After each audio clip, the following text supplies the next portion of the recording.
من غضب الجبار ومن الشيطان اللعين الرجيم.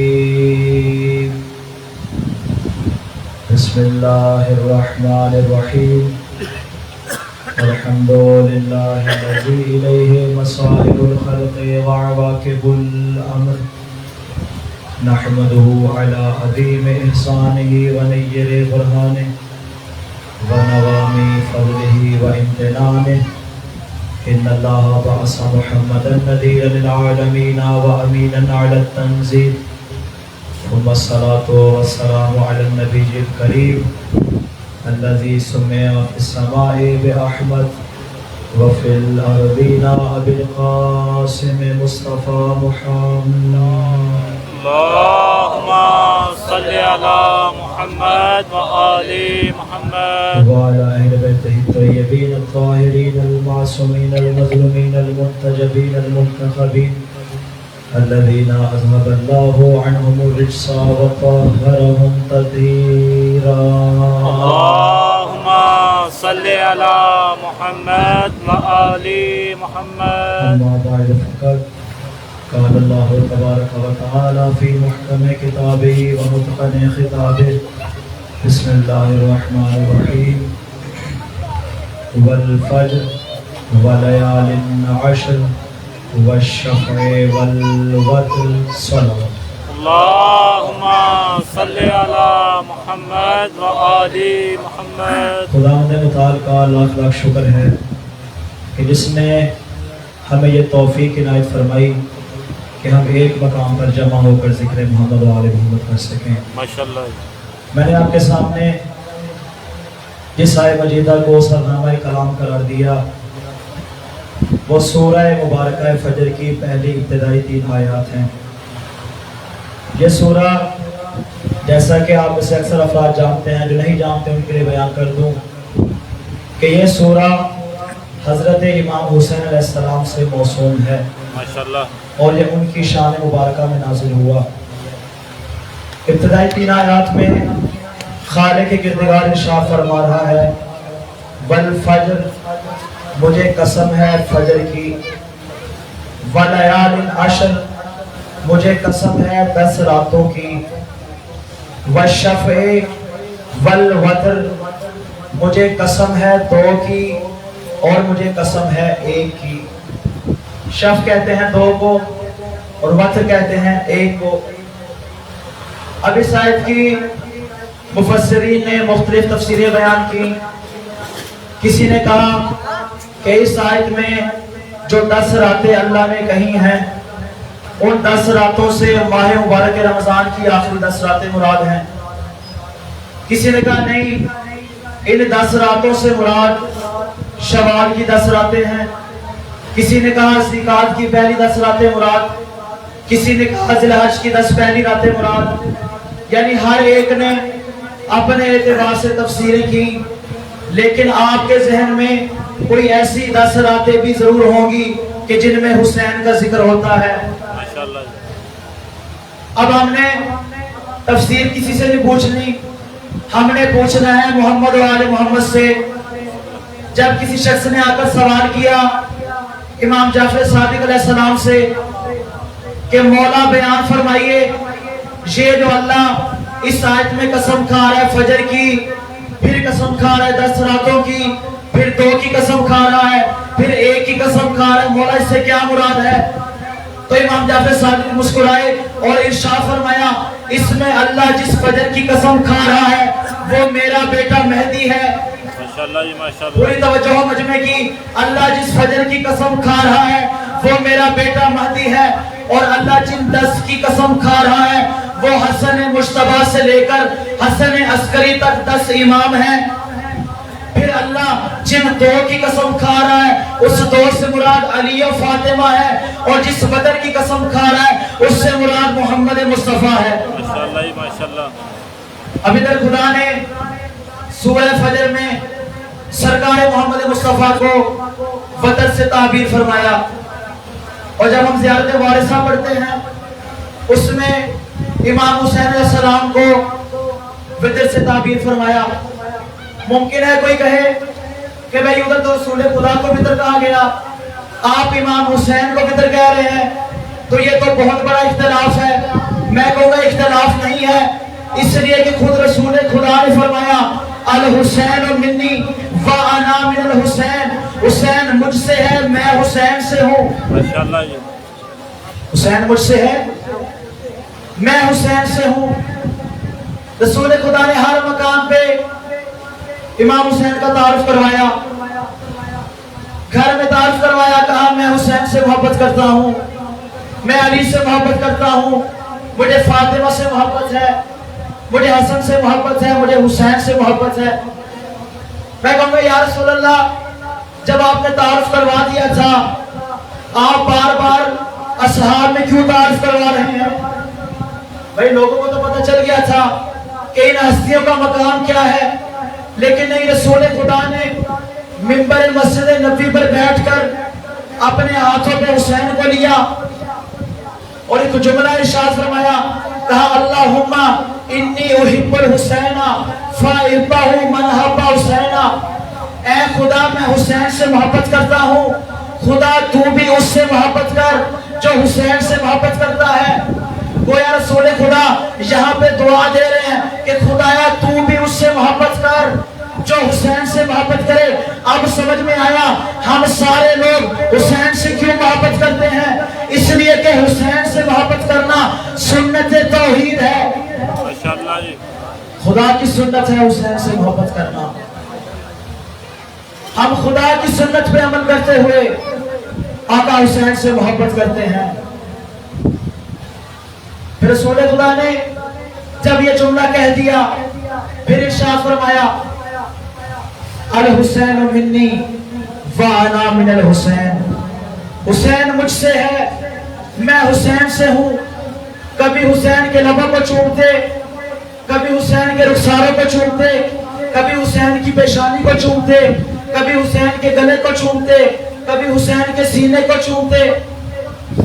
اصحاب سوال کرتے یا رسول اللہ، یہاں تک تو بات واضح ہو گئی کہ حسین مجھ سے ہے، اس لیے کہ حسین آپ کی بیٹی کا بیٹا ہے۔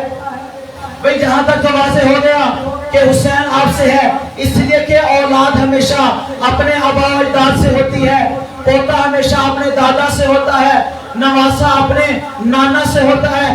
یہ بات تو ہمیں سمجھ میں آ گئی، مگر یہ جو آپ نے اس سے ارشاد فرمایا کہ انا من الحسین، میں حسین سے ہوں، ہمیں اس بات کی سمجھ نہیں آئی، تو عجب نہیں رسول خدا نے ارشاد فرمایا ہوگا جو میں کہہ رہا ہوں الحسین منی، یہ میں تب تک کہہ رہا ہوں جب تک واقعہ کربلا ہوگا۔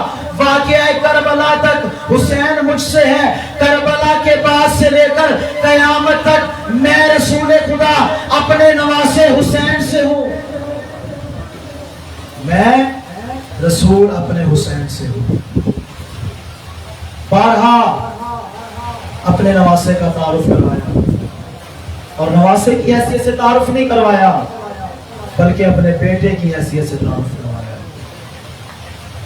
دیکھیں ہر گھر میں ایک باقاعدہ خاندان کی حیثیت ہوتی ہے، اس میں ماں باپ بھی ہوتے ہیں، اس میں نانا نانی بھی ہوتے ہیں، دادا دادی بھی ہوتے ہیں، چھوٹے بچے بھی ہوتے ہیں، اور ان بچوں میں جو سب سے چھوٹا بچہ ہو نہ ہو وہ لاڈلا ضرور ہوتا ہے۔ پوری توجہ چاہوں گا اس جملے پہ، گھر میں جو سب سے چھوٹا بچہ ہو وہ لاڈلا ضرور ہوتا ہے، اور وہ چاہتا ہے کہ پورے خاندان کی ہمیشہ میری طرف توجہ رہے اور پورے خاندان کا پیار ہمیشہ مجھے ملتا رہے۔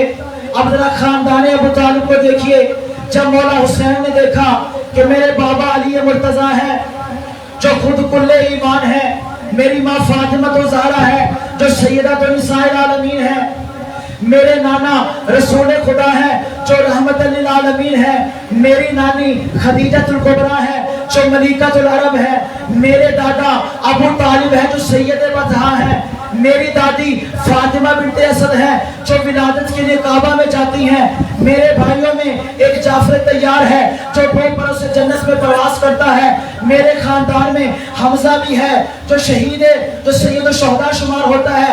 اب اتنے بڑے خاندان میں حسین کیسے اپنا تعارف کروائے؟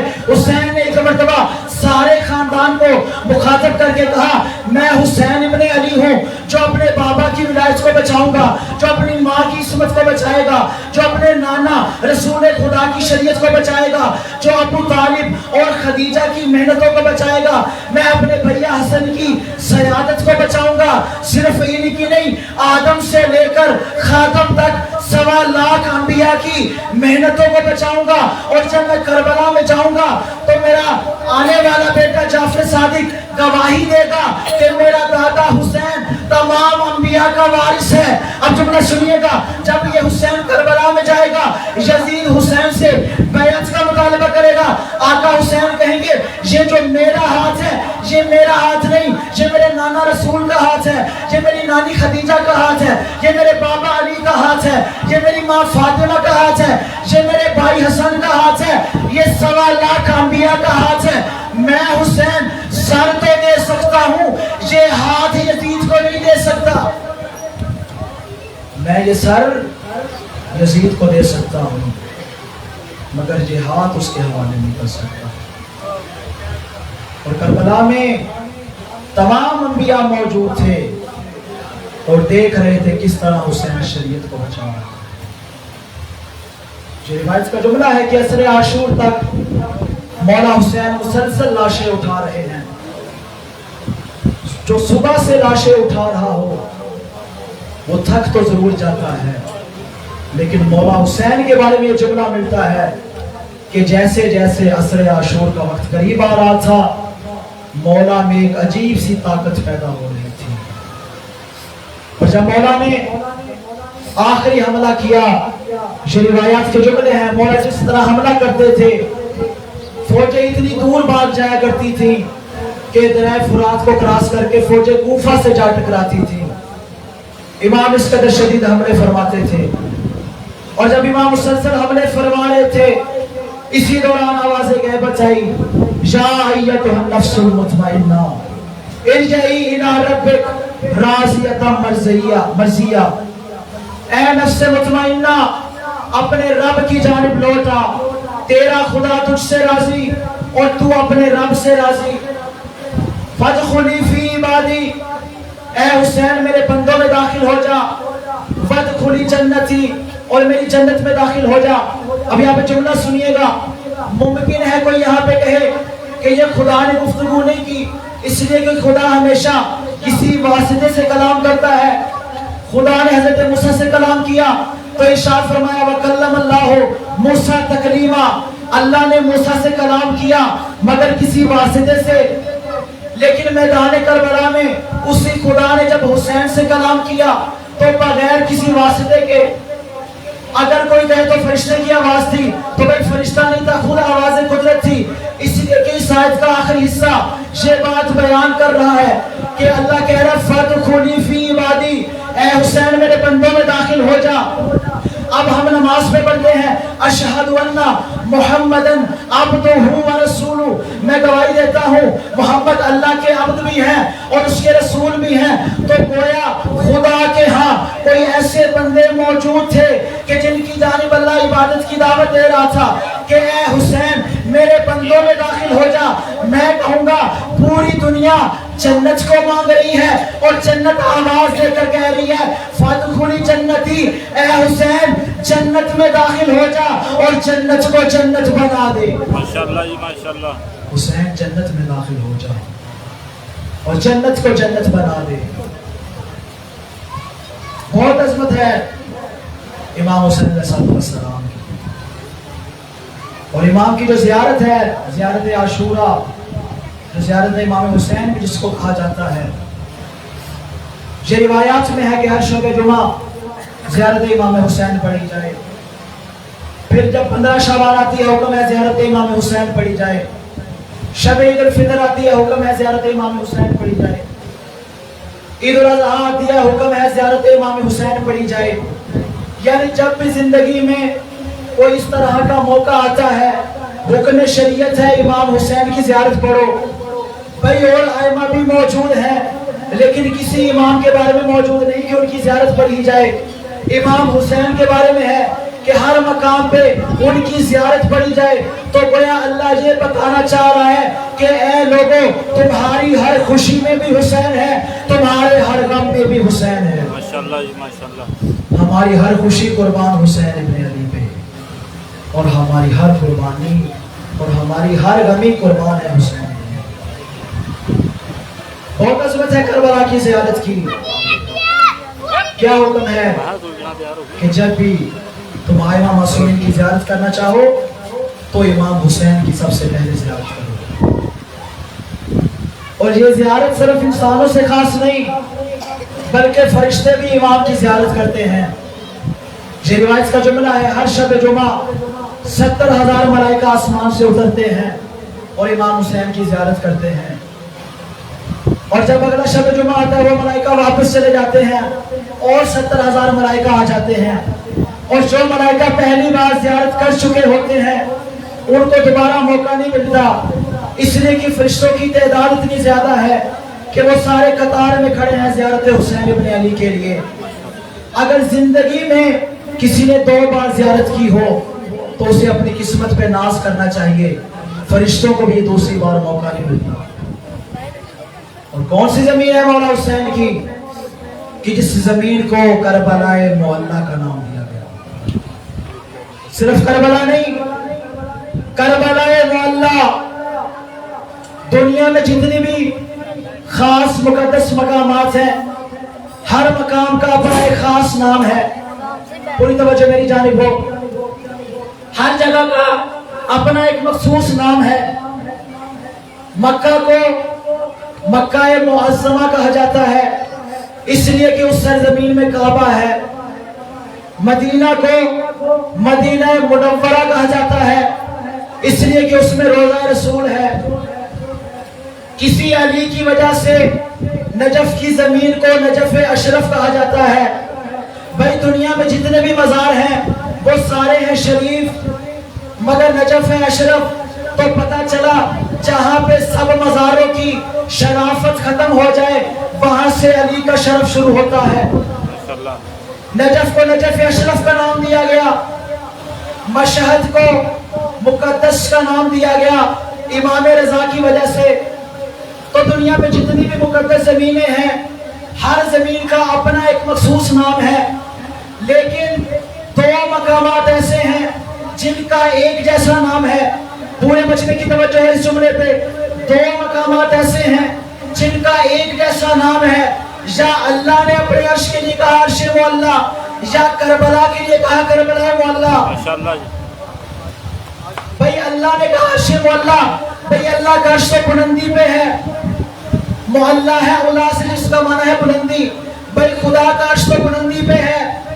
اس کا تو سمجھ میں آتا ہے کہ اس کو عرش معلی کیوں کہا. زمین کربلا تو زمین پر ہے، اس کو معلی کیوں کہا. روایت کا جملہ ہے کامل الزیارات میں ابن کولمین اس حدیث کو نقل کیا کہ جس وقت سرزمین کعبہ کو حضرت ابراہیم و اسماعیل نے بنایا تو کعبہ کی سرزمین نے سر اٹھا کر کہا اب کوئی زمین خود پر ناز نہ کرے، اس لیے کہ کعبہ سب سے افضل ہے. کعبہ نے خود پر ناز کر کے کہا اب کوئی سر نہ اٹھائے، اس لیے کہ مکہ کی زمین میں کعبہ بن گیا ہے. لیکن جب کربلا کی زمین میں حسین دفن ہوئے تب کربلا کی زمین نے سر اٹھا کر کہا اب کوئی سر نہ اٹھائے، مجھ پہ حسین ابن علی ہے. بھئی کربلا کو محلہ کا نام دیا حسین کی وجہ سے. ماشاءاللہ جی. حسین کی وجہ سے کہا گیا کربلا کو کربلا معلی. شریعت میں کچھ ایسی چیزیں ہیں، بعض چیزیں ہیں طاہر اور بعض ہوتی ہیں مطہر. طاہر کا مطلب یہ ہوتا ہے وہ چیزیں جو خود پاک ہوں، اور مطہر کا مطلب یہ ہے کہ جو خود بھی پاک ہو اور دوسری چیزوں کو بھی پاک کر سکتی ہوں. شریعت نے کچھ چیزوں کو مطہرات قرار دیا ہے، ان میں ایک ہے پانی اور دوسری ہے مٹی. پانی سے وضو کر سکتے ہیں، مٹی سے تیمم کر سکتے ہیں. پانی بھی پاک ہے، مٹی بھی پاک ہے، مگر پانی کو پینے کی اجازت ہے